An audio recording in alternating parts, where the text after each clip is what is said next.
felt inevitable tracing Kolimo's footprints at Safaricom in the wake of his suspended retirement. File. You can find all these details inside the latest, I should say, Nairobi Law Monthly. That's how it looks on the front page of the Nairobi Law Monthly as well.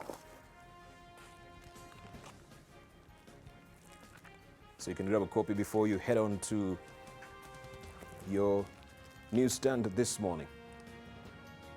Also, we have the hard copies of the Fortune magazine. If you've not grabbed a copy, this is the 2019 Fortune 500 double issue, right? You can find all the listed firms here ranking America's biggest companies, right? Number 9, AT&T.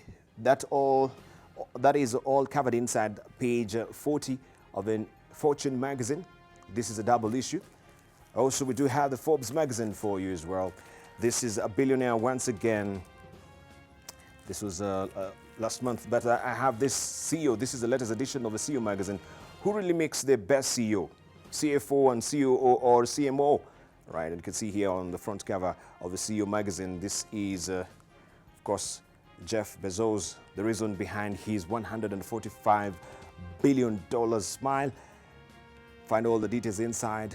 The CEO, the richest CEO in the world, is the Amazon CEO. Also, the sweet spot, how to choose your successor. You can follow all the details also inside the latest edition of the CEO magazine. Open to change, the 10 truths for achieving your ambitions. That is the story that you want to follow also inside the CEO. Also, should you pay up?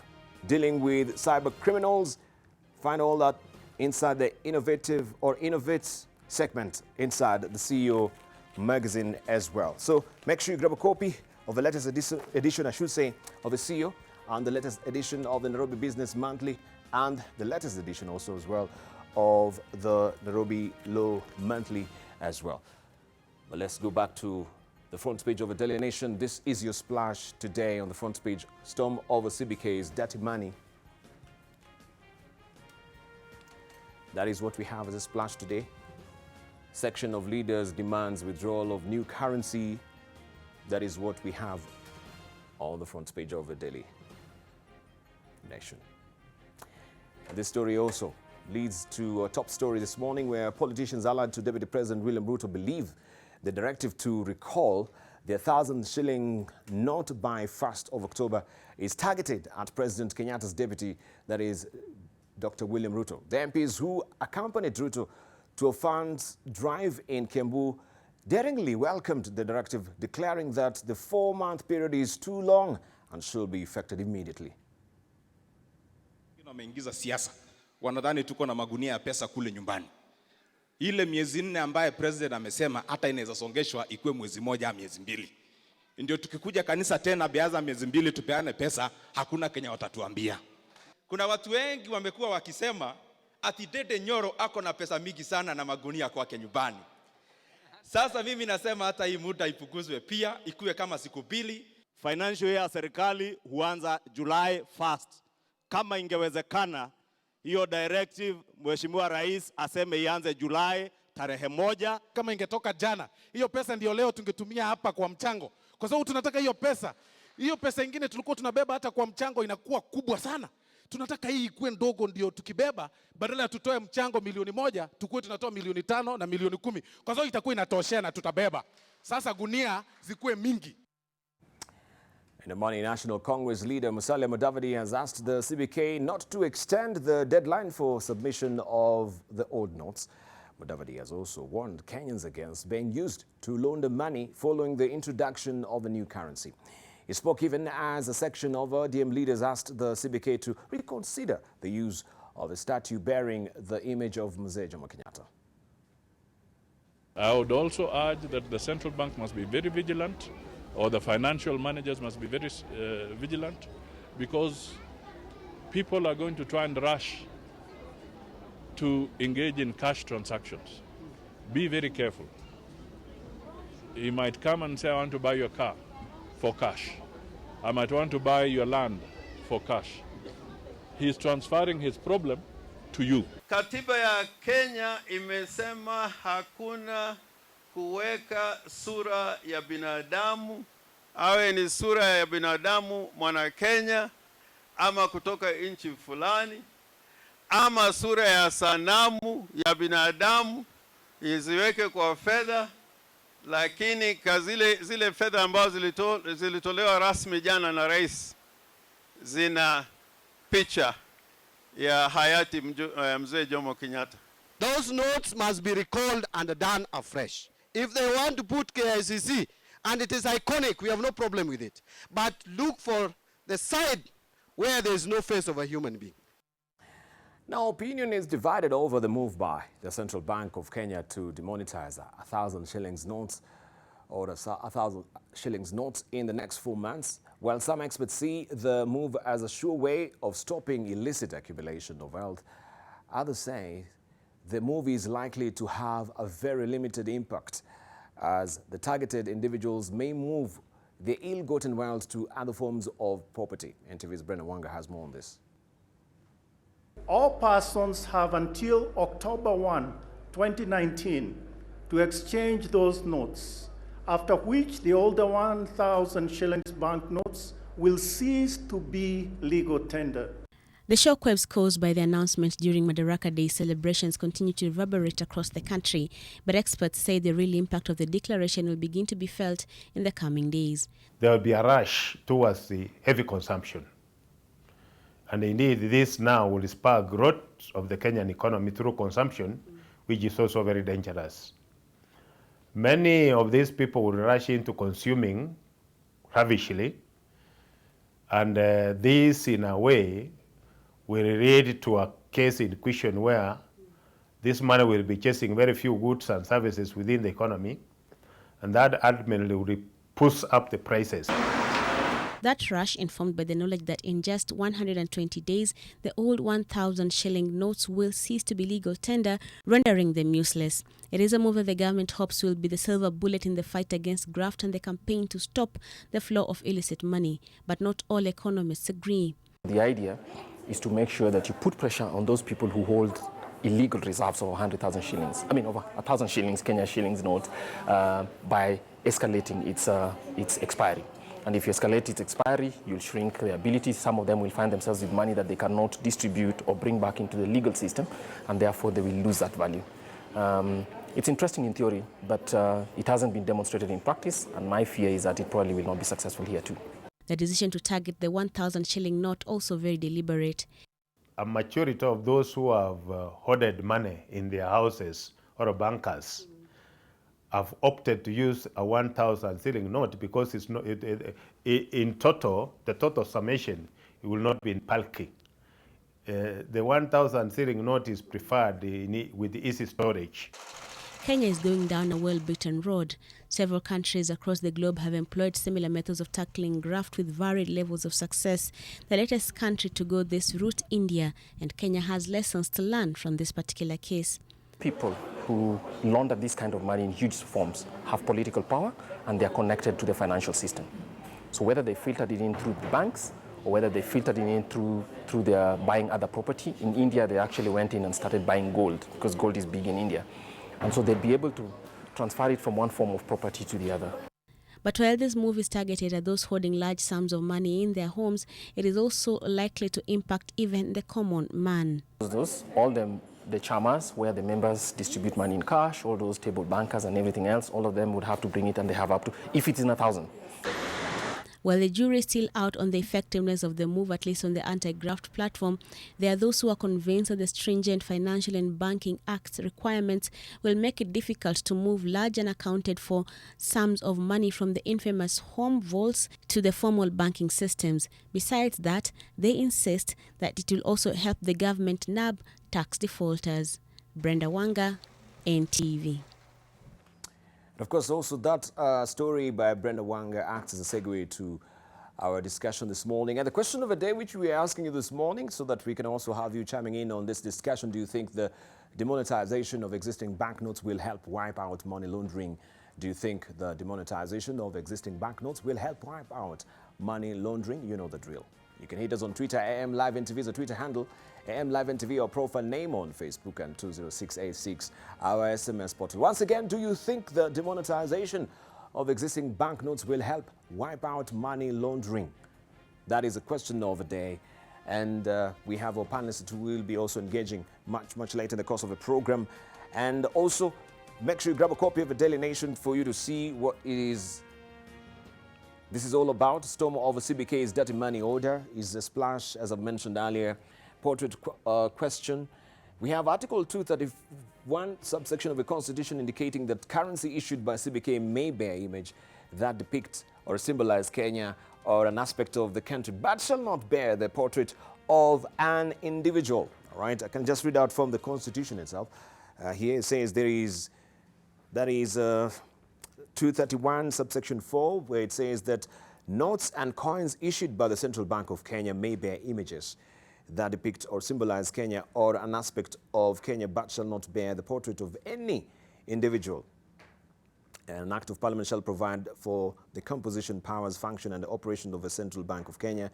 But the ticklish one is subsection 4 of the Constitution, where people now are saying this is bound to open a legal minefield. People will challenge this because this also is a portrait that was sneaked in, according to pundits, and also politicians were saying this was not initially there, but it was sneaked in. That is a portrait of Jomo Kenyatta there at the International Convention Center. We want to throw this to our panelists this morning. I'm joined by Jeremiah Kioni. I introduced him earlier as we just started the show. He's a member of parliament from Ndaragwa, also the chair of CLC. Also, we have with us Samuel Pogisho, who is a senator from West Pokot. James Nyikali is a member of parliament from Sewe. We're eagerly waiting for Richard Onyonka, who's running late, to join us, member of parliament from Kitutu Churches South. And also to join us this morning as well is Omboko Milemba, who is a member of parliament from Emuhaya. Let's just begin from there. First of all, maybe we can begin with the question of the day, Jeremiah Kioni. This is an effort to try and, curb money laundering in this country. Do you think this will move the needle, even at a jot, in terms of fighting corruption, money laundering in this country? I see it, thank you, Debarl, I see it being a little bit wider. One is that there is that requirement of the Constitution at Article 231. Yes. That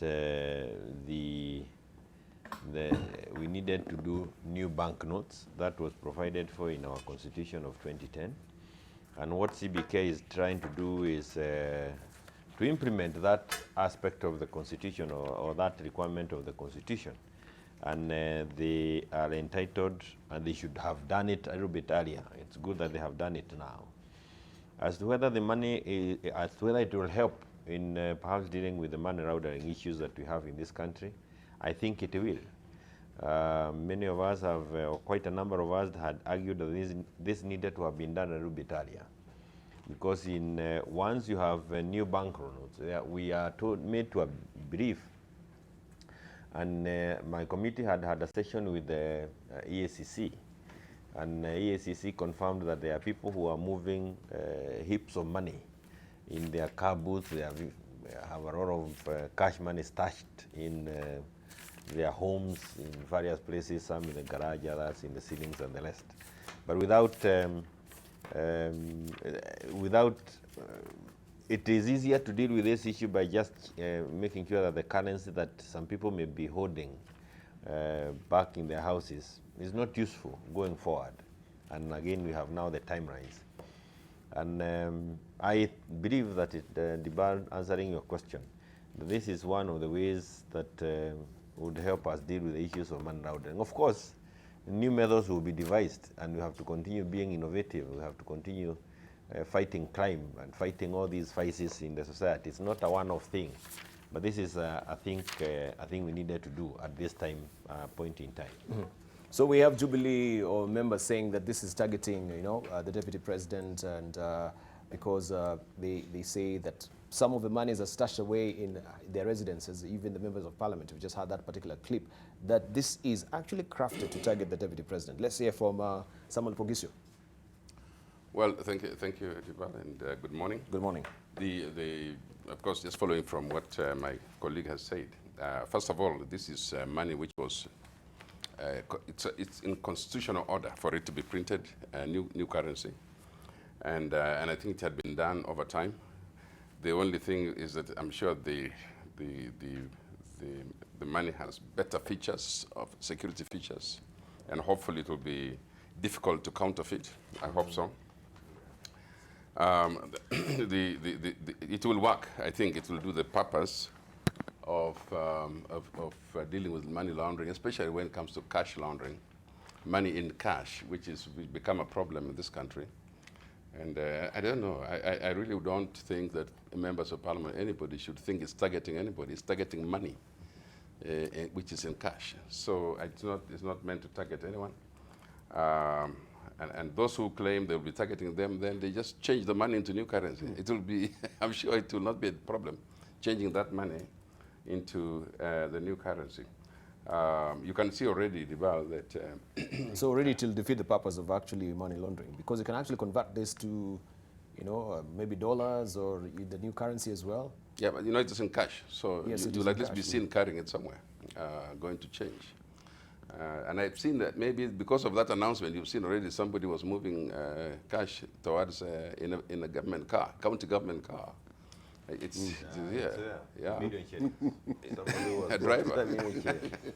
It's a good thing. So somebody must be starting to distribute these things maybe to various places for purposes of changing or something. I don't know.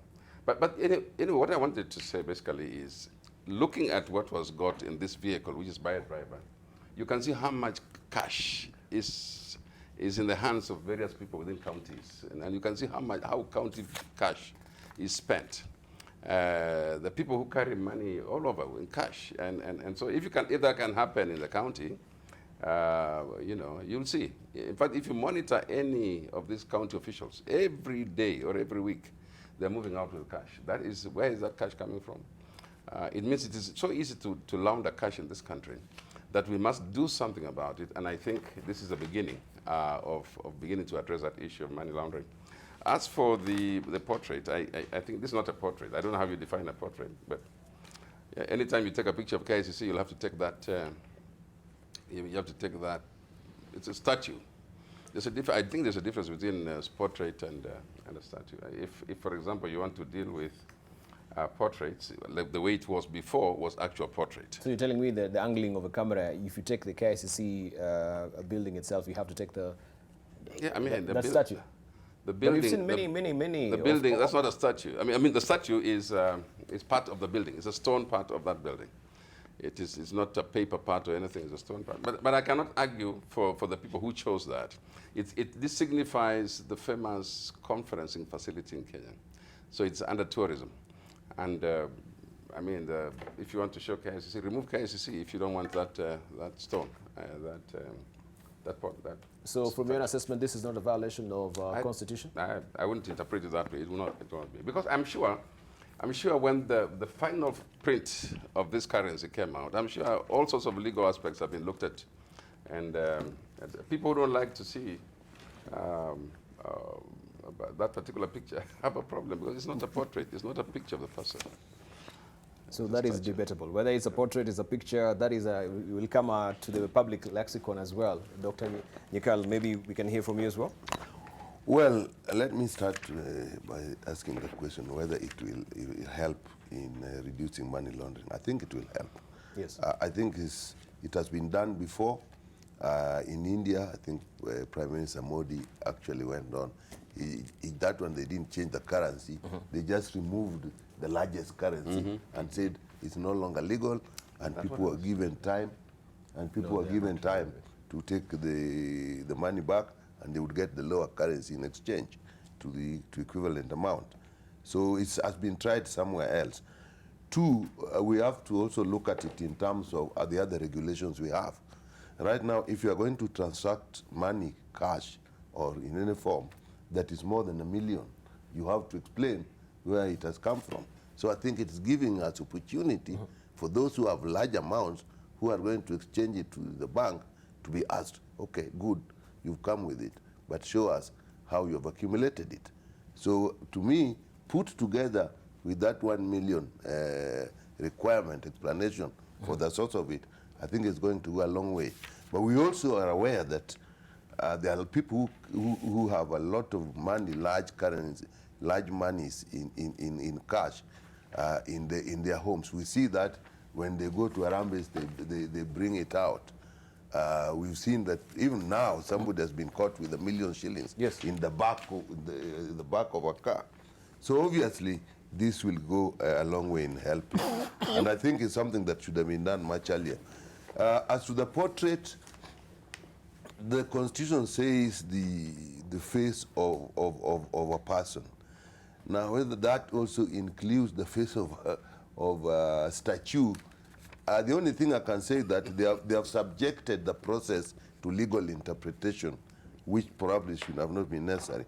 But if I look at the two issues, the one of the portrait and the one of whether this is going to help the economy, I think the one of the portrait is something that can be dealt with and really does no harm other than the image.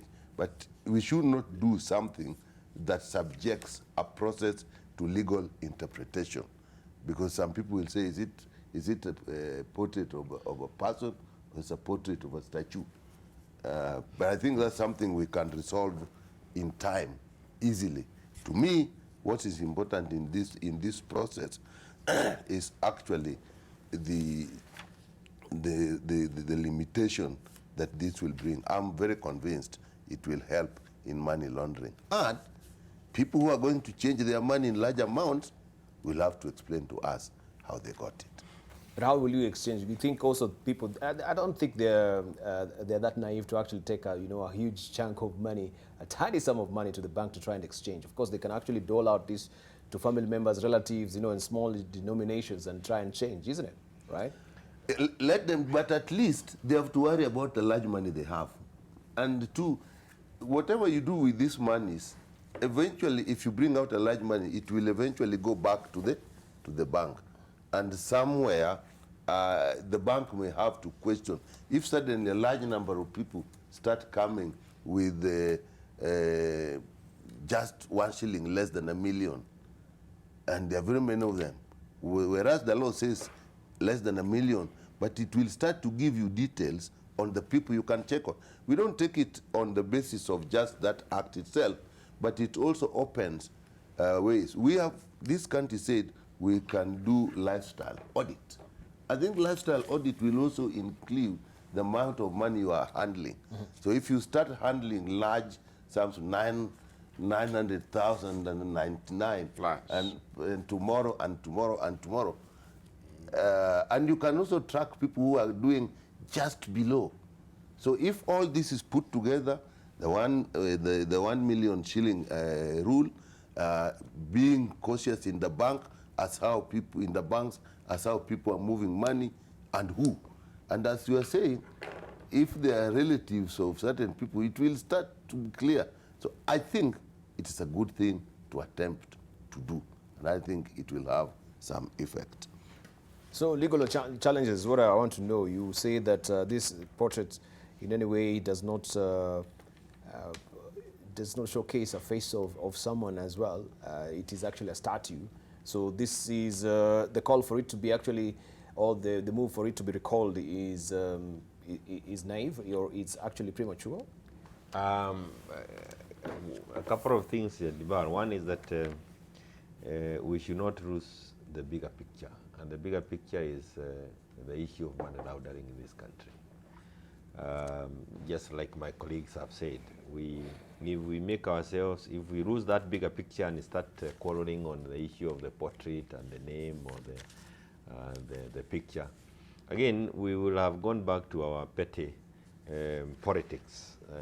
And I don't think we should do that, because that will be very, very costly for us. And let me also say that Kenyans have been made to believe that the only people who are in this business of money laundering are those going for harambees, and more so the politicians. But I think there are quite a number of Kenyans who've done business with the government in the past number of years, and have been unable to quite account for what kind of business did you do with the government. And I expect that there is more panic outside the political circles than within. Only that some naivety in politics is making us think that it's just those of us who've been going for Harambes that and this move may have been targeted. I mean, you cannot be the one responsible for the kind of embezzlement that we have witnessed in this country. Senator Pogiso has pointed it out. We keep focusing on one or two individuals who on this issue of embezzlement, but the amount of money that is being lost at our county level is enormous. When we talk about this, we are told focus on the 99% that is left at the executive. And it's just a way of making us lose focus. There is so much money that is being lost, and the money that will have the heaviest impact on people's lives is at the county. If we were to just deal with the 300 billion shillings that we said to the county and get it spent well, I am telling you, we will make a huge change in the lives of Kenyans. Look at the kind of impact the CDF has had. Just 100 million shillings with a member of parliament. Certainly, there is misuse. We are not saying that their colleagues have not misused one way or another. But the impact, the heaviest impact today in every county, some very few counties, the heaviest impact today is being felt through the CDF as opposed to the billions of shillings being sent to the county governments. So, Debarl, I know you want,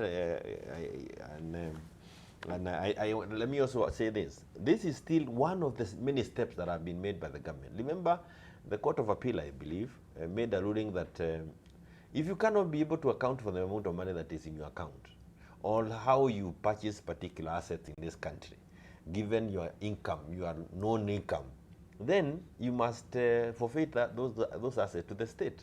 A major step that will now be supplemented. This is really, it will be helped by this issue of new currency notes. Because if you are the custodians of these huge chunks of money and you start moving it around, without doubt, you may want to use your relatives and the rest. But remember, even now, close family members are also being focused on. And when they move money, they also need to explain. And that's all within our laws. So I think it is important to pay attention to the bigger picture. On this issue of the portrait, one is that if you read Article 231, you see that this mandate is with the Central Bank of Kenya. Article 231 provides that, let me just read it out. Notes and coins issued by the Central Bank of Kenya may bear images that depict or symbolize Kenya or an aspect of Kenya, but shall not bear the portrait of an individual. A portrait of an individual. What we have here is a tourist attraction center in the name of KICC. And the KICC has all those aspects of it. What is it called? This statue. The statue of Mzee Kenyatta has been there, I don't know, maybe even before, certainly before I was born, maybe after Pogiso's 5th or 6th birthday, or 10th birthday, I don't know. I don't know. But it doesn't mean that you cannot erase it. I know that we had this debate at Naivasha, 2010, Dr. Nyikar. And and it is actually the same debate that informs us of renaming the public holidays. The Kenyatta Day was removed from Kenyatta Day to become Mashujaa Day. Yes. And I know we would want to say that let us get everybody who was involved in the freedom movement all recognized. I have no quarrel with the Mashujaa Day. But again, you can't erase history. Kenyatta was the first president of this republic. And you need that founding phase. And it is certainly going to be, there are people who will have different feelings. But there are things that we have to live with. But I also want to commend the cleverness, if I may use that so that we can all understand what I'm trying to say, of the people who came up with this. They avoided looking for a portrait and went for a statue. You will have to go to court and argue that you can remove the statue of Kenyatta from KICC, and KICC remains what we have brought. We came there when we were young to see KICC, and we saw it included that statue. It was The people who are there designed it that way. You can't erase history, and it is not wise to try and write it. You look a little bit awkward. Let us not try and write this history. All right, so let me say something about the politicians who are saying they feel targeted. I think it's actually in very bad taste when a law has been put in place, or and you say this thing is targeting me. That is involved, but I think it's also intended to do one thing that is also terrible in this country now, that if any move is done in the way there's a policy move, then what people want to do is to quickly link it to the politics, the emotive politics of 2022. That is where this thing is going. And again, we lose the good effort at the altar of 2022 politics. I think that those people in my community, there's this thing that if somebody says in a group that somebody has farted here and now the air is smelling bad, and somebody says, I know now you are thinking it is me. Say, why do you think it is me? So we have that saying that those who are farted are curious. You're now talking like an old man. Yeah, those who are farted are curious that when somebody says the air is smelling bad, nobody mentions. So they're drawing attention to themselves unnecessarily, and therefore attempting to again divert a good debate to politics of 2022. Something I think we must avoid in this country. Right. Debarl, let me just weigh in on this, that this is not a Kenyan issue. This is actually a universal problem, international problem. I mean, money laundering, by the way, is a much more serious problem than we think. It's not about who has money. It's about the safety of this country. It's about security in the world. It's about terrorism. It's about all these things. I mean, if anybody who has large sums of money should be a suspect. If you're just carrying cash, should be. I mean, we should be wondering what you are dealing with. What are you keeping that cash for? And why there are many other ways now, modern ways of transacting business. You know, Kenyans are into M-Pesa. Kenyans are onto cards, credit cards, plastic money. So what is this business with large, totally unexplained sums of money? And so it's not a Kenyan issue. Kenya also is being pushed by everybody else. So what is this that is in Kenya, that people are carrying cash? And that amounts to insecurity in the country and internationally. So we should also begin to see it not as a Kenyan problem. And I think part of changing money into a new currency is part of the recommendations, not only for Kenya, but really for most countries which have that problem. We've already seen in this country, in the media, lots of what you call fake currencies, lots of people who make cash in whatever currency it is, and also Kenyan money.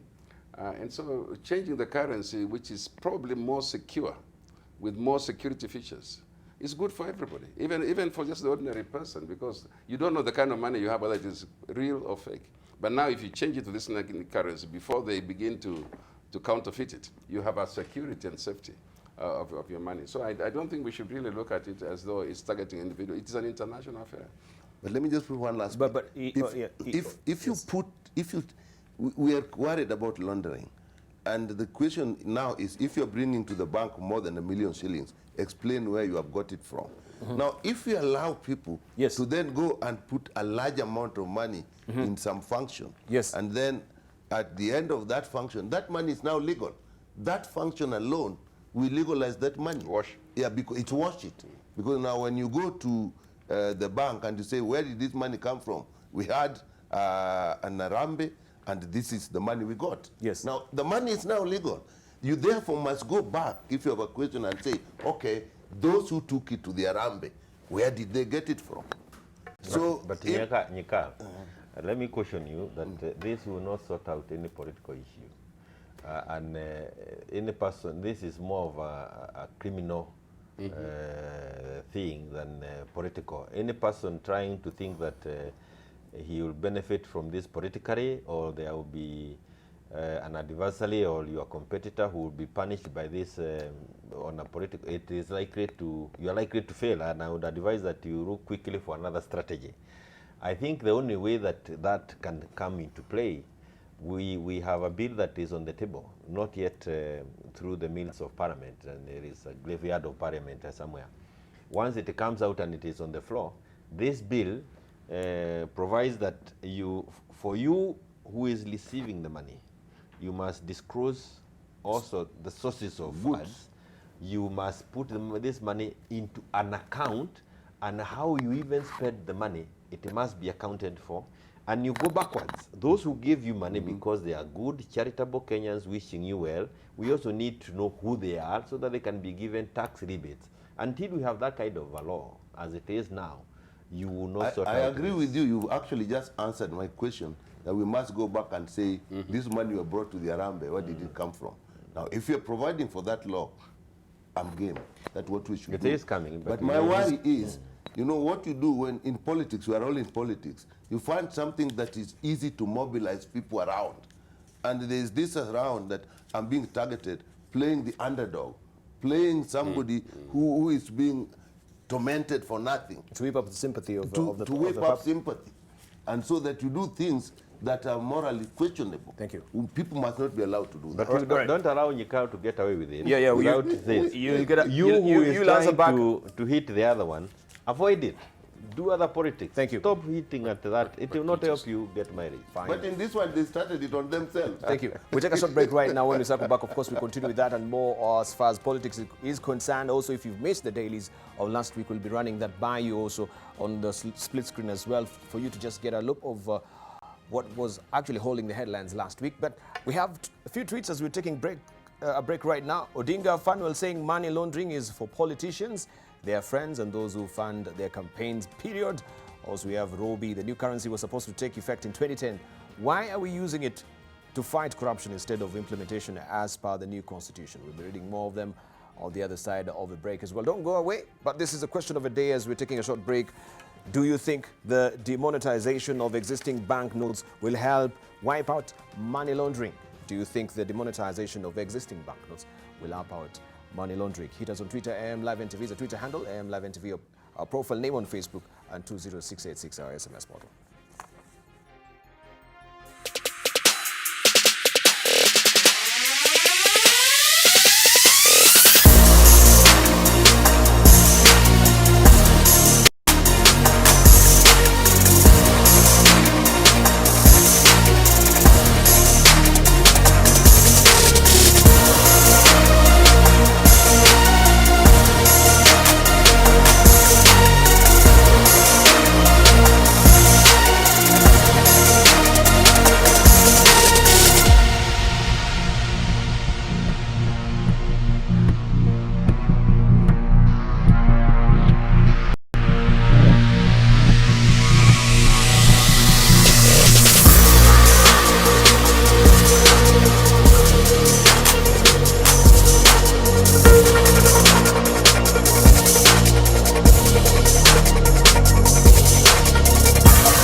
Welcome back. You're watching This Is a Point here on AM Live, and we continue with the conversation with our panelists. I'm holding court with Dr. James Nyikalu, who is a member of parliament for Sewe. Also, we do have with us Samuel Pogisio, who is a member of parliament for West Pokot. He's a senator for West Pokot. Also, we have a member of parliament there for Daragwa. This is Jeremiah Kioni, who is also the chair of CLC, and we're discussing demonetization and money laundering. How are we able to actually cap this menace that we are grappling with in the country? And will this actually move the needle, even a jot, in terms of fighting corruption and money laundering in this country as well? And we were asking you, do you think the demonetization of existing banknotes will help wipe out money laundering?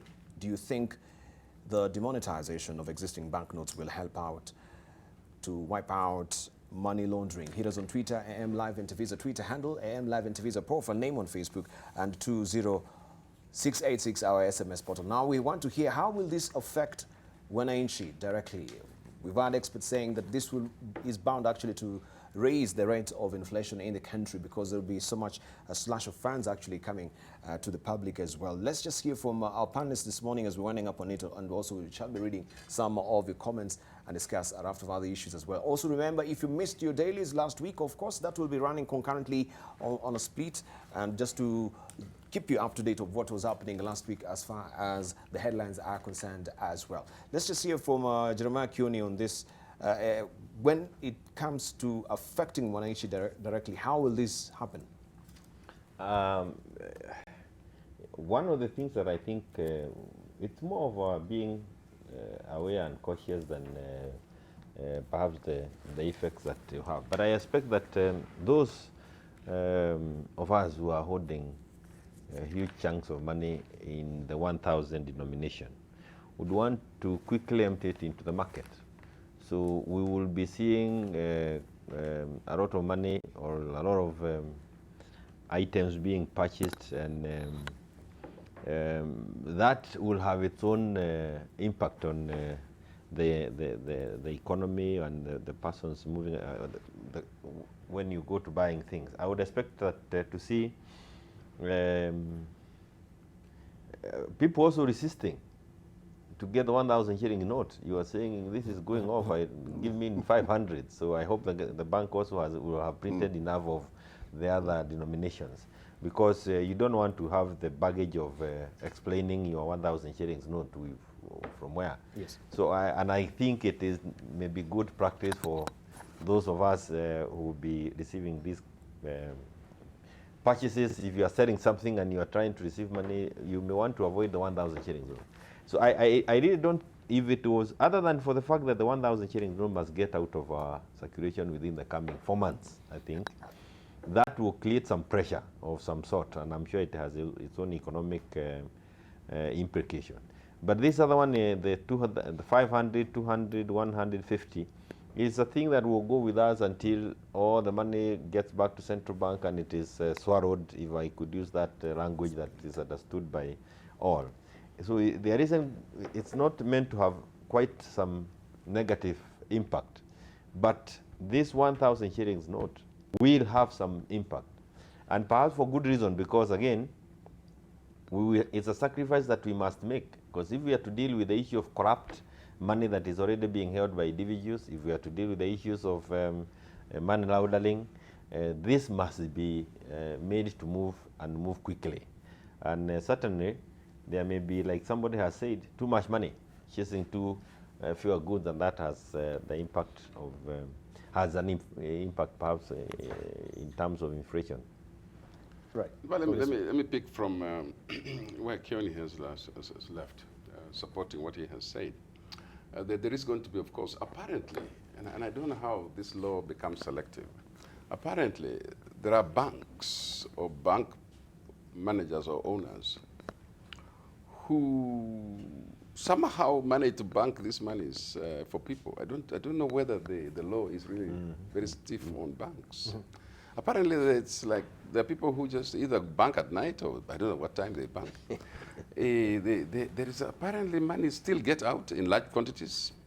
Money gets in large quantities. And so I mean, I think also central bank should begin to look at their customers, the commercial banks, and see who is doing all these things. I mean, who is behind this helping this money laundering thing, and they're within banks. That's not only one. I also think that because of the pressure now, of course, politicians and others who still do harambes, I'm sure if you want to survive, you may have to do 10 harambes a day and running all over the place. Use your agents to do harambes everywhere. But you see, it still doesn't, it doesn't make sense. Because now we just also need to tell Kenyans that, and churches, we become targets. Churches have become targets of these monies. And apparently because of the thirst for money within the churches, which by the way may be real because of the economic times, the churches will just stand by as these things are said. So they should also know that they could be easily become centers of money laundering. And that's not very fair, because the church should not really be part of that. So I'm just saying that we need to look at who is helping or aiding these people who move monies. You can already see, if a government official is asked to move money, should they move that money? A driver, or should they really, would you accept if you're told, move this money for me from here to there? Are you not really the one laundering and not even questioning? So should we not educate our people about the danger of becoming part of money laundering, inadvertently or even deliberately? So I do think that there's a lot of work to do. Work with the central bank to really force the banks not to accept these things. If they don't, if there are ways out, then we have a problem. Maybe we didn't make the law stringent enough. All right. Let's say from yes, well, Dr. Nyikalas, we're winding up on it. Well, obviously there will be a lot of money if people start to get the money out of under the mattresses and use them. And so it is the fear of inflation is real. But also we have known, I'm not an economist, but people have been saying there's been no money in the market, so people can't do their businesses. So in a way also it will stimulate business, because like we know, when it takes time before government releases its money into the market, people make a lot of noise. There's no money, things are not moving. So I think it will have a double effect. One, there's a lot of money, so there may be inflation. But on the other hand, this money may now be available, because if people are consuming, then the people who are moving the goods that are being consumed are actually making business. It may actually even go into industry. And lastly, it will also force people to probably now use other forms of cash transfer that are actually much easier to detect and have records. So in the end, we must always say, anything you do in life, from my background in medicine, when you give medicine, medicine has its effects. But if the effects of medicine are less than the harm of the disease, you give the medicine. In my view, what we may gain from bringing this money is probably bigger than the inflation that may come, because I think it will sort itself out in time. It may also stimulate commercial activities. Right, let's just also look some of the tweets that we have this morning as we're winding up on net. We have Samofa saying we have been using illegal tender from 2010 without complaining, and now we're talking of a statute, right? Is it meant to be legal or illegal tender? This is what Samofa is saying. Also, we have subject to interpretation. Right, subject to interpretation. We have Robbie also saying the new currency was supposed to take effect in 2010. Why are you using it to fight corruption instead of implementing as per the new constitution? I think I read that. Also, Jack Ogola says, if I dispose of my parcel of land for 2 million shillings and take it to my bank account, what will be the source of my money? The seller or the buyer? In my view, the seller, and therefore should be allowed to bank it. This is what Jack Ogola is saying. We have Nderitu Murithi saying demonetization won't help anything. We already know that most of these corrupt people have already stored their money abroad in safe havens. It's a small measure, right? So that will not make any discernible difference as far as Nderitu Murithi is concerned. Musila Mwoki, he says, good thing if the portrait is found to have legal implications. We get to demonetize twice, dealing with money laundering twice. This is what he's saying. Good morning, Debarl. A legal interpretation process could have been avoided. Also, we have a Joy C saying, does a statue qualify as a portrait and Article 231? A probing question there. Kenyans are once again losing the bigger picture by being petty. And we have also Chris Lebo saying, for the very first time I switched channels when Jeremiah Kioni defended the portrait of Kenyatta on the notes. Jeremiah, you've made me lose a viewer this morning by you defending, and those are reactions there on Twitter. Now we want to also hark back to last week where we had a national prayer breakfast. And of course, we are honored also to have with us the chair of the National Prayer Breakfast Committee. This also has drawn a lot of reactions, or last week it drew a lot of reactions on Twitter. And also there was a headlining story on the front page of a Daily Nation, prayer infutility. Let's just begin with you, Honorable Samuel Pogiso, looking back at the National Prayer Breakfast. And of course, this has been running for the last 17 good years. It's been run, yeah. Yeah, we tend to think that it is a forum for politicking as well. So it's prayer, politics and prayer. No, really, I want to members, the viewers, to know that the prayer breakfast is actually meant to be a moment of prayer for the country and a moment of fellowship with breakfast. The breakfast is simply facilitator. It's not the main thing.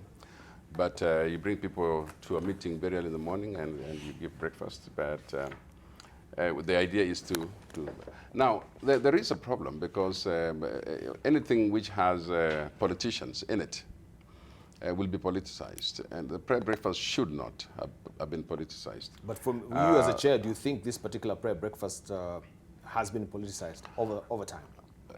You see, let me tell you, we reach a point in the prayer breakfast program when now the chairs have to yield to, say, for example, the speaker now to take the rest to a higher level, right? Before that, there was no politics, as you know that. Up to the point where we now hand over for the higher level to be called. For example, for the speaker now to call the deputy president or call anybody else to come and speak. You know, the idea in National Prayer Breakfast tradition is once we have a speaker, like Lord Hastings was there, who has delivered the keynote address, the president is a responder to that. The president responds to that speech, like he did, responds to that speech and makes comments that are of interest to the nation, particularly dealing with the issues. And this time our theme was A New Dawn on Kenya, which means our past should not longer reflect, we should no longer be held by our past. We should begin to see the new dawn and have a change in the way that we do things. And so we are praying for that new dawn. We are praying for a new Kenya, basically, the kind of Kenya we want. And so the politics comes in when now people begin to personalize the things. And so it's really beyond the chairs, because I think if it ends with us, there was no politics. It was reading of the Bible, reading of the scriptures and praying, reading of the scriptures and praying, until the time comes when very senior politicians come in. And when senior politicians come in, they have their freedom to say what they want to say. Mm-hmm. But let me just say this, that the prayer breakfast on Thursday went very well. The attendance was higher than we've ever seen. More and more people are attending. It's become more international.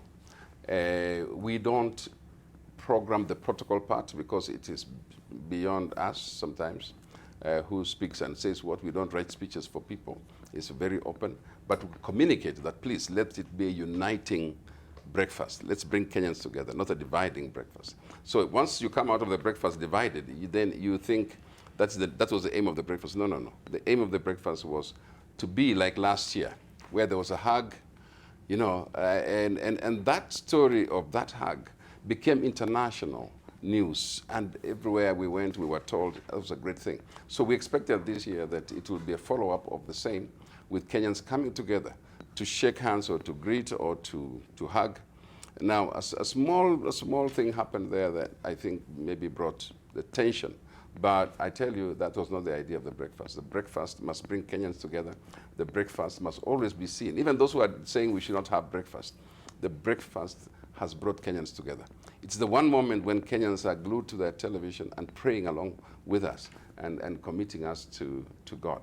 And we must do that, and I hope that next year, on the 28th of May again, we should be able to gather there and pray for a country, notwithstanding whatever hitches we might have. Right, but the question will be, you as the organizing committee, then how do you help to ensure that this particular, that your particular intent to actually get the desired result, which is people to come together to pray, to confess, as a nation, and not people also taking advantage of that particular forum for their own political posturing, of which you say maybe it could be a small bit in the program, but people now take advantage of that. How do you make sure that the whole program itself is apolitical? Jeremiah Kioni, we'll come back to Samuel Pogisu. What was your assessment first? One is that I am part of the organizing team. You're part of it? I am part of the prayer fellowship group within Parliament that is chaired by... But you're not in the choir? My colleague. Oh, yes. Everybody. He's in the choir? Everybody sings in the choir. If you... Everybody sings in the choir. I may not have been there on that particular day, but I think one of the things, Debarl, we need to always remind ourselves, the purpose of this prayer breakfast day is that we want to make it clear to ourselves and to everybody else that as a country, we know that we are trying to bring the centrality of God in the things that we do, the sovereignty that He is sovereign over everything that we have, including the little political differences that seems to occupy our other 364 days of the year. That we know that in the midst of all this, there is a sovereign God that wishes as well and has a good purpose for this country. Yes. And it is, we also want to know that, to remind ourselves that there is a higher calling, even as leaders.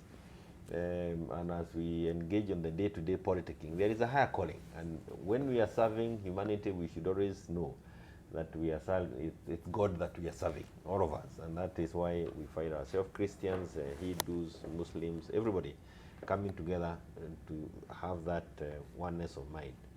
As to how it can be, it is then, it's really upon us, upon every one of us who is there, who attend the prayer breakfast, to answer to that calling, as opposed to the callings of the day, the political things that can happen. But again, these are politicians you brought together. And as organizers, we try the best we can to ensure that there is no political opportunity that is granted to or given to any. But again, if persons who come to the podium would take advantage of it one way or another, there is very little you can do as an organizer. Of course, what we would ask the others to do is to avoid turning it to a political forum, including the way we may be doing our choir. Because if you really have never been to even a Sunday school choir, that's not where to go and start pretending that you can sing. I mean, and throughout the year, even people back home, they know you as a person who. And you got a whole year to prepare for this. Prepare to come and act. Not so. So even now, we have to make sure that those who are coming for before. The last 3-4 years, before we never used to have this kind of. The choir is really becoming a mockery of. But you have a whole, but allow me, a prolific musician like Jaguar in Parliament. You've not solicited his help to actually try. Allow me to finish. Yeah, even make tracks for you, Pogisio. I'll respond. Okay. Jeremiah, let him finish. No, I was just saying it's really incumbent upon each one of us, and it should reawaken the need for God in everything that we do.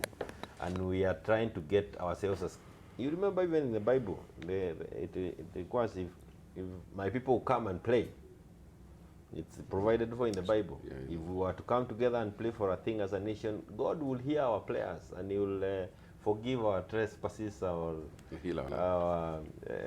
excesses, and help us move the country in a direction that pleases Him. And that is the core of it. And again, you cannot again say that this is a place for the holy of the holiest, because when you're going to pray to God, All of us should be there. It doesn't matter whether you were stealing last night or what you are doing. God is available for you immediately, and all you need to go and repent as a nation, and that's the day that we should use for such. Right. Yes, I was just going to say that this is a moment I think politicians also need to realize. This is a moment for all arms of government to come and pray. And you can be very embarrassing. It can be very embarrassing when you have your military, your police, your judges, and then we come there and forget all that. We are not the only ones in that hall at that moment. And then we just pontificate and politicize things, everything that is there. And I do want to really ask that we do not turn. If you want to do anything, let's do the positive politics, like the Building Bridges initiative, the handshake, which became a hug, the thing that brings Kenyans together and which has cooled the temperatures in the country, political temperatures. That's a good way to do politics, but not to bring divisive. By the way, you notice that we had all arms of government participating. This is the one moment when government comes together to pray. This is all arms of government, including now the private sector. The people behind all this are not just MPs, but private sector. I just wanted also to add to what Jeremiah has said. Before the day of the National Prayer Breakfast, members of parliament meet weekly, once a week. And those who meet weekly actually do practice this singing, okay? Weekly? Oh yeah, I mean, they sing weekly. I mean, it's when we meet, we sing, we read the Bible, and we pray. You need to invite him to Wednesday prayer. It seems to be doubtful. Maybe you should also give me that contract. I come and train you as well. I'm a consummate singer. Are you? Yes. Well, that's good. He's looking for a contract. Just on a lighter note. We might not be looking for a consummate singer. That's why I think, like you're saying, the other musician. But I just wanted to know that the three arms of government are there. And we should not take one aspect of a prayer breakfast to destroy what prayer breakfast is about. I think it's a very noble thing. It takes us a whole year to prepare. We raise the funds for it. We budget for it. There is no intention at any point to make the prayer breakfast a cause of division in Kenya. And finally, let me just say that in that Chronicles, 2 Chronicles chapter 7 by 14, which has become a theme, where God is saying, my people who shall be called by my name, who are called by my name, shall come together and pray and repent, and that God will then hear them. If we can get all leaders to pray and God comes to heal our land, I think that's a great thing, and God is doing that. You saw also that it's becoming international. We had 15 countries represented coming just for that day to come and witness what's happening in Kenya. And it's also becoming, it's bringing together all religions that anybody wants to pray. We don't care whether you're from this church or that church, as long as you are willing to come and subject yourself to prayer that day. So we are really, we're thinking that it should not be taken lightly, and I want to ask those who seem to criticize it to please go slow on that, because it's not easy to bring people to one day of prayer like that, and then you just see one aspect which goes wrong. You must look at all the other aspects as well, including that finally, as a congregation, we would sing a song that says, my hope is built on nothing less. I mean, there is hope in this country. But, you know, that particular aspect also, just a slice of it may actually blot the whole copybook that you, and the desired maybe result that was wanted from that particular occasion is not realized, so to speak. So we cannot really underestimate even that particular. That's what we're asking from the organizers. How do you, and I've not really gotten a very cogent answer on that, how do you make it very apolitical? We can't absolutely, we can't make it apolitical, because politicians have a nick for just sneaking in. Even if you give them a second to pray, they will still want to sneak in something. But why do you leave it? Why do you leave it to the politicians? Oh, they are the organizers. You know, these are the guys who organize. It is organized from. It's a national prayer breakfast. It is. But why do you see the face of politicians there? If it's a national, we need to have people asking this on Twitter. Just a moment before we move on. We have Thomas asking, our clergies and clerics have to stick to their roles and devoid politics in our religious places. They should also avoid taking political sides and selective criticism. The role of a church should be felt. We have Honorable Leonard Kirui asking, how can politicians lead prayers yet we had religious leaders? You see, Yeah, that's- also that- the ritual. that is a So unless uniqueness. we have also it's time to revolt. Well, that's a Twitter handle. Prayer breakfast is where crooks meet the church and politicians. This is what he says. I like that. Right? God likes those crooks. And this is just KV also said true. A Call big them chunk crooks. is not in cash but in assets. That is what we're discussing on money laundering as well. And also we have G Shop saying that organizers saying Kenyans are glued on their TVs watching. Is that involvement in the prayer? Okay, the organizers saying Kenyans are glued on the TVs watching.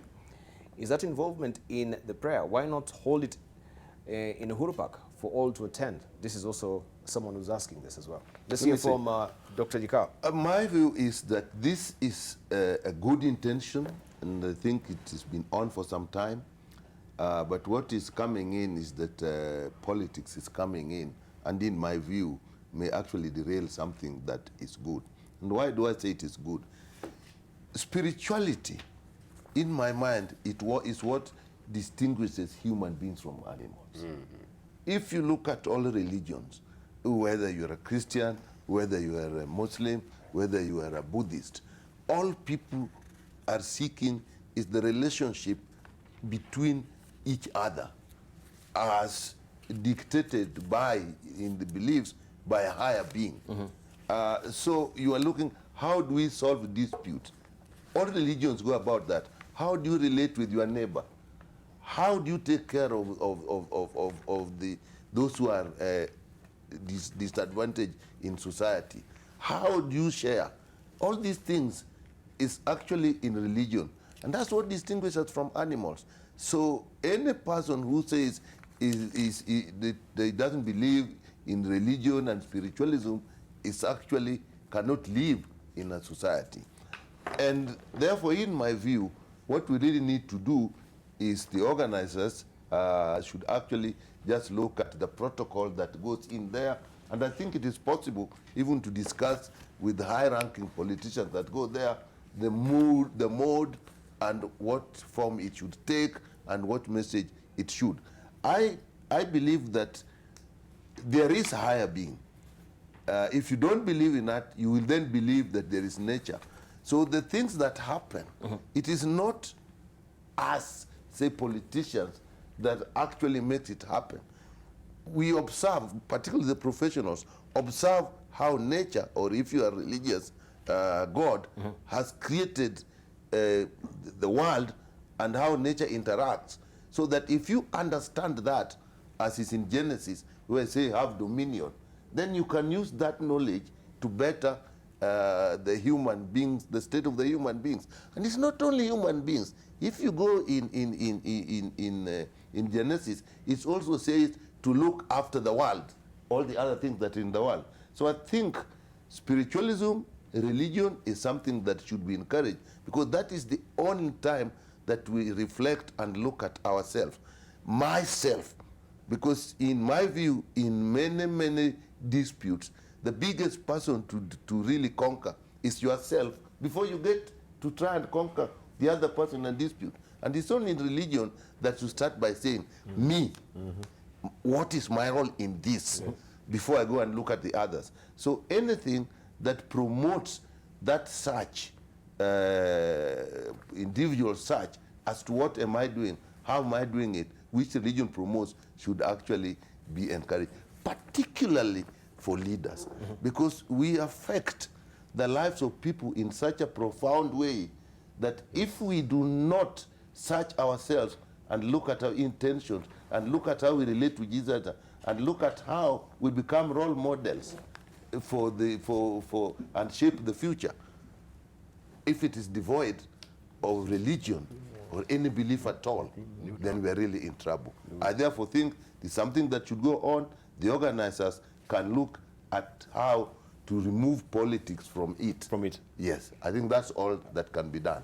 Pogisi, I'm surprised that you said because you're the organizers, then you have also to run the program, right? You can be the organizers and also give it to clergy and parachurch ministries and the faith-based organizations to actually run the program and come in, especially on the prayers items. Let's hear from also what Kagumba is saying. He says most of our politicians will feel touched when we refute bringing politics in church, are hypocrites. Go to church and pray, get back to political podiums, not church. In fact, watch out. They want to dish cash for Harambes before the 1,000 notes deadline. Also, we have Dr. Andre Sule saying you cannot build this country on the basis of hope, but a positive attitude from our political leadership. And we have also Honorable Leonard Kirui asking you, please ask Honorable Pugisho, why are those who are praying had a prepared speech instead of closing their eyes and praying? Debarl, you know, in this country, we have a way of demonizing and concentrating on the negatives as opposed to what may help us move on. But just for one moment, those Kenyans who are so negative about this prayer breakfast, just let them imagine for one moment that we had leaders in this country who did not know there was God, who are not God-fearing in one way or another, or did not even, as Dr. Nikal says, did not know there is a sovereign being. And in serving people who have given us a responsibility, we are actually serving that sovereign being. This country will be horrible. And any opportunity that is created for people to be reawakened to that feeling, that thinking must be appreciated. This is a national prayer breakfast organized by politicians, and it is done in the 15 countries that joined us on Thursday. If you care to look, they also have national prayer breakfast organized under in a similar way. And this is a concept that we also got from other countries, but it is important to say that now Kenya has become one of the best models maybe the biggest, for the world. We have very many countries coming to see how is it that you organize it so that they can take it back home. And I think we should not be lost on that. We have the county governments also. We had the one for the Kajiado. They invited us just before the national prayer breakfast there, and you saw how they had a very beautiful choir that came to join us there. We also have this now being done at the county level. Yes. And instead of sitting there and criticizing, I think the best thing is to take that day also and pray for the nation. These crooks that came together, if I was to borrow from the tweet, it is good that they came there, because actually we want the crooks to come so that they can get converted and start doing things the correct way. But if you sit there and condemn, you know always when you are condemning, you are worse than the person you are condemning. You should be wishing those leaders well. You have given them responsibility. How you should pray that they actually guided by the wisdom, God's guiding and wisdom that is coming from our God. And this is just an opportunity for us to, and let me take it a little bit further. When we have very bad political temperatures in this country, and we have our political leaders at the highest level being at loggerheads, this is yet another opportunity where they would come and close their eyes and we all pray to God. For now, there's just some little differences that are there. But there are times that you really look for just for an opportunity for the so-called crooks to come together. Yes. And you see them in one church or in a mosque. I'm a Christian, so I'll talk of the church, and playing together. And I'm trying to call upon Kenyans to focus on that aspect alone, that we want to come and recognize the sovereignty of God in everything that we do. We want our leaders to answer to that higher calling, as opposed to the sectarian callings that we have within our country. And this country will be the better. It is important that we encourage this to happen. Don't look for a country that does not, or for leaders that don't fear God, are not prayerful. We will live very negative. Right? Which institution and which functions in human life are devoted for searching your heart to see how you relate with the world? It's only in religion and in churches. So if we completely remove that, particularly from politicians, in fact, it is those politicians who lead that need it most. Even if the crooks come to meet with the church, if they can search their hearts in that process and start saying, now I think I must do better. That opportunity must be provided. And it's in the Bible it said, when they told Jesus he's eating with the tax collectors and sinners, and he said, but it is them that need salvation. And if those we call crooks can actually be saved and change their ways, it is for the benefit of the society at large, particularly if those crooks and sinners, as we put them, are actually in positions of leadership and actually changing people's lives in a massive way, controlling resources that are for the people. Those are the people who need this. And I think just how we do it. Just how we do it. Debarl, let me again just cap that by saying that politicians have always been condemned. Even during Jesus' time, the same thing, so we are used to that. But imagine everybody who's complaining about, why don't you bring this thing to Uhuru Park and so on. These are Kenyans who have prayers every day. You know, they have prayers every Sunday, they go to keshas, they go to crusades, they have TV sermons. There's no shortage of preachings and prayers. But this is the one day when we say, let us bring the country together, leadership together. First of all, for you to understand that even among those so you call crooks, God is the higher authority for them. And that day they come to say, we are subjecting ourselves to this. And God says in his word that if I'm lifted up, I'll draw all people to myself. So let the judgment be left to that God. Let people realize that when members are not in prayer, they're accused of all sorts of things. But the day they're in prayer, what do you accuse them of? I mean, they've come just to subject themselves to prayer and to a higher authority, who is none of us. As a higher authority is God.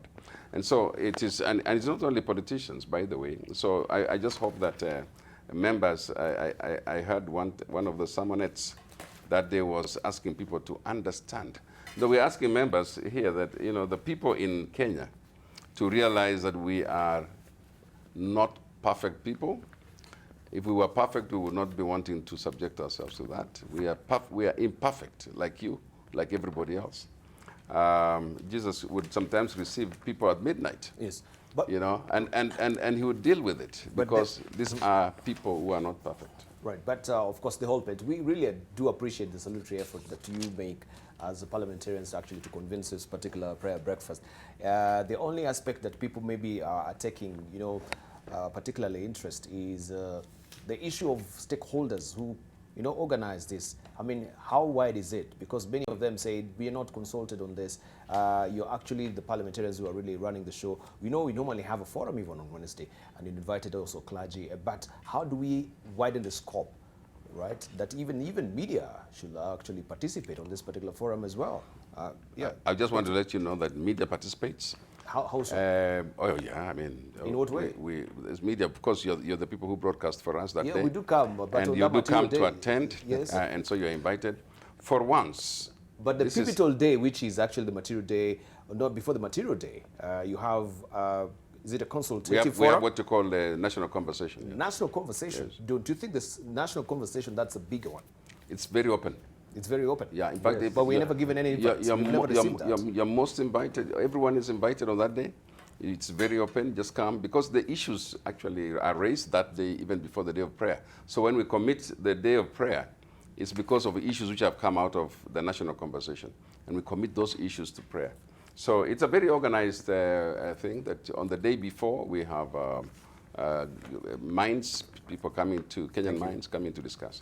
So please do come. Thank you. All right. And to add that, we have very many player breakfast groups meeting in this city. Which are not for parliamentarians. They are not for parliamentarians, and they all fit to this National Player Breakfast Day. And even in terms of organizing and the rest, they are really involved in it. The national conversation that takes place 2-3 days before the event are even attended by the youth, people from high schools, from universities. And when you attend those conversations, you really engaged on national issues. And they ask questions, including issues like we are talking about money laundering and the rest, and what we are doing as leaders, what we think. So it's really a build-up that happens. And what you see is just the climate. The thing is that we like that limelight. And even the media also just want to cover that climax. But if you are to pay attention and cover what the discussions that go on, thank you. You know that it's really a leech thing. Let's wind up on it and hear what Dr. Andrew Sule is saying, my friend. Debarl, you cannot use conventional logic to explain political and religious dogma, as politics is based on lies and propaganda, while religion is based on faith, which is belief without evidence. This is what Dr. Andrew Sule is saying this morning. Also, Jonathan Koriata, this is mere politics for the few invited guests and pretending to pray for us. We shouldn't be prayed for. In hotels, eyes open, right? He reads hypocrisy there. Amen. Saying national prayer, why should we always invite spiritual speakers from outside? Does the organizers or do the organizers not have trust in local spiritual leaders? Why can't they spare some time for repentance during these prayers?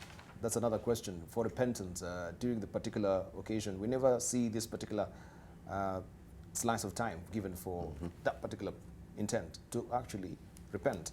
Africa, we aim to be first world country, but somehow elect leaders that lack merit and wish for them to pray so that they can deliver. This is Labish. This is Africa. And let's lastly read from Jonathan Koriata again. He's saying, if this prayer thing is serious as they presume, why after 15 seconds of that session our leaders don't change, starting with MPs, Shambolic Choir? Is that how to sing to God, right? Singing skillfully is... Anyway, this is just on a lighter note as well. But we appreciate... We have a whole church, the Catholic Church, their prayers are not done when you're closing eyes. Even, I don't know whether it has changed, but I know... People don't have to close eyes. Thank you. And again, we have not invited spiritual leaders from outside. We invite political leaders from outside the country who have had an impact in their nations. Thank you. By the way they conducted themselves when they were in authority. Right. I'll be remiss if we don't also touch on this as we're winding up. We have few, but I need to actually hear from you as well, because if you pick up your daily, that is a Saturday Nation as well, and I think that is page 2 of the Saturday Nation, you'll find this particular headline, SRC bans MPs' house allowance. It says, the Salaries Commission has obtained interim orders against the payout as the court case to stop the payment altogether continues. So this is also a blow to you, lawmakers. They think that actually we pay good enough money to you for you to be given this as allowance. This is what SRC is saying. The Commission argues that Kenyans MPs are well remunerated and do not deserve more money. So this has been a ticklish issue so far, and they had actually vowed to move to court. They did that, and now we can see this particular interim order. Your reaction, Dr. Nyikao? Well, I think the whole issue of MP salary is actually an issue that should be looked at in its full context. I myself say that it has not been looked at wholly, so that what the MPs are as defined in the Constitution, yes, they are treated in the same way like everybody else. If you look at the issue of allowances, if you look at the issue of even the other benefits that they have, people seem to treat them differently. For example, if I can take the issue of the security and even the drivers that MPs have, they are not treated in exactly the same way as for the other state officers. Yeah, so now that has been the argument that has been advanced by you. We are aware of that, but because of interest of time. If you look at the issue, say, of house allowance, mine is not how much it is, but as state officers, are they entitled to. 3, again, it's an issue of how the society view the MPs, the politicians, and what they do and how they live. I think these things are interacting. But on this particular one, yes, for me, either way it goes. The issue is not if you're deserving or not. The issue is how did we implement this 250,000? And that is what SRC is taking special umbrage with you. And this is why they've moved to court to actually have this interim order. Let me answer that. Again, we have commissions. And this is just one of the commissions. Again, if you look at how they deal with other commissions, it's totally different from the way they relate with the Parliamentary Service Commission. And my view is that there is time that we look at all commissions, the Judicial Service Commission, the Teacher Service Commission, and look at what are the basic principles. I think what is bringing the issue here is the amounts. And to me, this particular one, whether it really goes on or goes on, I don't think it is the big issue. The issue is go back and look at the basic tenets. And then a bigger one. What is the role of an MP? And what other burdens is the society Dr. putting on Nyikal, them? the question is very pointed. Did you use the right channel to award yourself this 250,000? The Parliamentary Service Commission has the way it should do it. And in my view, I believe they did that. I'm not a member of the commission. In liaison with the SRC? That is now there the question will come when they go to court. This is an ex parte decision. So when they go into inter-party decision, then they will sit and say, this is how you should have done it, this is how you do it, and then we will come to that. Let's say from Jeremiah Kennedy, because also we have the MPs reacting in a very infantile way, saying now you're going to actually slash the salaries of SRC by 80%. Why? You have said in a very infantile. This is an infantile reaction. I will not bother with what your choice of word. But again, it is also provided by the Constitution. You have that freedom. But Debarl, I think one of the important things to note is that the Salaries and the Remuneration Commission was purposely put and provided for in the Constitution so that they can deal with these issues as they are dealing with them. Because persons in authority will always be accused of increasing salaries, packages for themselves.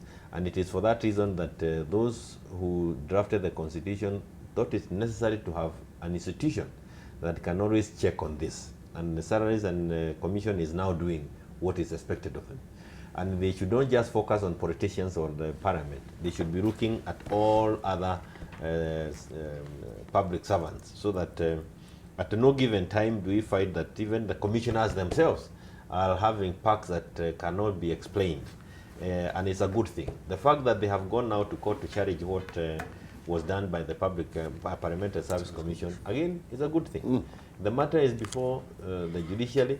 Let us wait for what the courts will decide on it. All the issues that you're talking about will certainly be adduced before the judges, before whichever bench that will have been constituted. And these issues will need to be settled, not because of the current politicians or the current members of parliament, but because it's something that will always keep recurring. But let me say this, Debarl, because this is, to me, it is the thing that informs this country, this debate.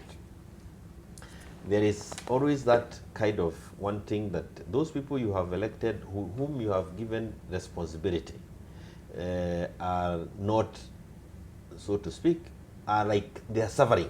You give a person responsibility, and instead of you helping him to serve you, you want him to be suffering when he's suffering, when he's serving you. This was what was happening during the Moi era. Members of parliament, and especially, would queue on every Friday outside the top politicians' offices so that they are given money that can help them go back to the people who elected them. When that happens, they stop thinking about what they should do on behalf of the people who elected them, and you start thinking of how do I continue pleasing this person who comes to my help every other Friday. That state of affairs existed in the 80s and the 90s. Since that time, we've seen more of an independent parliamentary parliament. Thank you. Individuals who are able to say things that are not quite palatable to those in authority. But every time you are in authority, you would want a team of people who really want to come and say, like I saw it in my county on Saturday. I saw the MCAs, all of them falling on top of each other trying to please the governor because he must be giving them some money. That will not be helpful to this nation. Thank you. And I want to encourage Kenyans. We don't want excesses, yes, but also don't make the persons who are supposed to serve you become beggars. Thank you. Because they'll go begging and they will forget to serve you. Samuel Pagisu. Yeah, let me Debarl, you know, the things that we put emphasis on sometimes, it takes two to tango, as they say.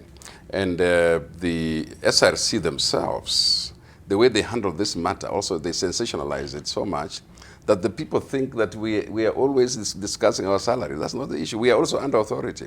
As members of parliament, we are under the Parliamentary Service Commission. If today, if you get a notice that you're getting this kind of allowance, we don't discuss our own allowances. And I think that's something that people think. They think that we go into parliament and we discuss what we are going to get next week. No, no. The only thing that you have is that we have a commission, just like any other commission that comes and say, now, these are your perks, these are your allowances. And so they should also not sensationalize it. They should handle it professionally. It is not a matter to announce the SRC saying that this is. So I think SRC and our commission can work together to make sure that people understand correctly what really happened. Because there's no way anybody can get money out of a treasury unless it's a legal way to get it. You can't. You cannot. So this is something. You cannot. Yeah. By Debarl, you cannot pay yourself any amount of money in this country without the authority of treasury, because that's, you have to go through IFMIS. Thank you. People saying that this money has been paid using some illegal channels, it's really stretching beyond the point. SRC, they must make sure that they are not acting out of anger, out of incitement from the public. They are supposed to be a body above those levels. Thank you. To help the country move. Well, Pogiso, you want to finish? I want to finish. And Debarl, I was actually saying there are certain things which don't make... there's tension for today in West Pokot County, Debarl, because of what? Because 4 men who are of Pokot region were picked from the low courts of Kapenguria, just outside the low courts, into a vehicle which presumed to be official security vehicle. The next thing, their bodies were dumped in Kaptagat forest. And so today, as you can see, there's tension, and I think there will be demonstrations, because how could that happen in Kenya? They were executed by professional executioners. You know, this man was shot in the mouth, like and each one of them, and their bodies were dumped in So I'm just saying that look at the DCI, I mean the DCI and even the Commissioner of Police. Please look at these issues and why it is possible in Kenya to actually have people abducted from the low courts and find themselves in the forest. And I think that my tension today is that we condemn it and also ask Thank you. for investigations with that. Right, that is 30 seconds, Dr. Njikal, 30 seconds. Your parting shots, 30 seconds. My parting shot is on what we started with about the change in currency. I think it's a good thing. We should look at the bigger picture and leave the smaller issues out and actually support it. Right, thank you. Pogiso? Yes, I want to affirm that we had a very good national prayer breakfast. We need to pray more for this country. We need to move in the direction of not condemning members of parliament. We should really think they are serving you as a society. Thank you. And please pray for your members of parliament. Right, Jamal, you only 30 seconds? National days be left to be national days. If the counties want to have their days, let them create their own. What we are now experiencing or seeing across the country is where national days are only celebrated where the president is. Thank you. Elsewhere, you have just a county function. But thank you. I'm sure you have also noted these very nice dressed ladies, the Women Guild from Kagemi, another player group that really upholds family values. Thank you. And we need to celebrate them. Thank you. Thank you very much, Jeremiah Kioni, also Senator Pogiso and Dr. James Njikal for coming through this morning and for that fascinating discussion we've had this morning. Jacob Abere Mtalala is saying it is good monetary policy move. Look at Western countries, currency stability and money laundering network. Also, Jonathan Koriata saying Kenyan MPs are one of the people paid to do nothing, earning more while their constituents are living in abject poverty. Kudos to SRC. They still need to earn less. This is what he's saying there. Of course, I want to give you time to have a rejoinder, but next week we shall do that. Thank you.